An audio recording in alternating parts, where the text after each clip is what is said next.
भगवान श्री कृष्ण के दादा और उनका निवास स्थान। भगवान श्री कृष्ण, जिन्हें विष्णु के 8वें अवतार के रूप में पूजा जाता है, का जन्म यदुवंशी राजा वसुदेव और माता देवकी के पुत्र के रूप में हुआ था। उनके दादा यानी वसुदेव के पिता का नाम शूरसेन था, जो यदुवंश के एक प्रतापी राजा थे। शूरसेन मथुरा के शासक थे और उन्होंने अपने वंश में एक महान राज्य की स्थापना की थी।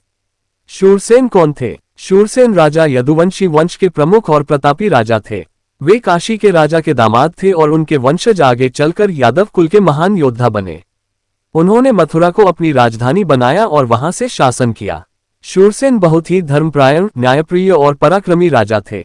उनका राज्य उत्तर भारत के एक प्रमुख और समृद्ध राज्यों में गिना जाता था। मथुरा, शूरसेन का राज्य। मथुरा, जो कि आज उत्तर प्रदेश में स्थित है, प्राचीन काल में शूरसेन जनपद का केंद्र था। महाभारत और पुराणों में इस स्थान का विशेष उल्लेख मिलता है।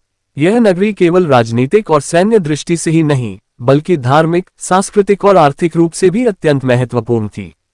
यहाँ पर भगवान श्री कृष्ण का जन्म हुआ और उन्होंने अपनी लीलाएं की।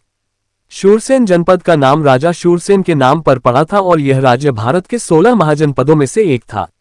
राजा शूरसेन ने अपने जीवनकाल में इसे बहुत समृद्ध बनाया और यदुवंशी परंपरा को आगे बढ़ाया।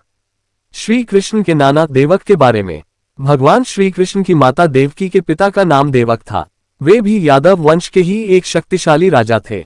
देवक और शूरसेन आपस में संधि थे, क्योंकि शूरसेन की पुत्री प्रथा कुंती का विवाह कुंती नरेश पांडु से हुआ था और उनके पुत्र अर्जुन, भीम, युधिष्ठिर आदि हुए। शूरसेन का योगदान। राजा शूरसेन ने अपने शासनकाल में मथुरा को एक मजबूत और संपन्न राज्य बनाया।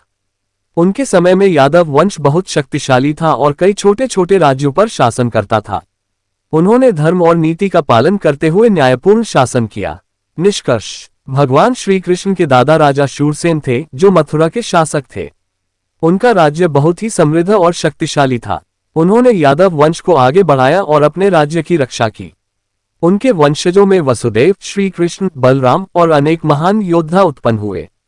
शूरसेन की राजधानी मथुरा थी, जो आज भी एक प्रमुख धार्मिक और ऐतिहासिक स्थल के रूप में प्रसिद्ध है।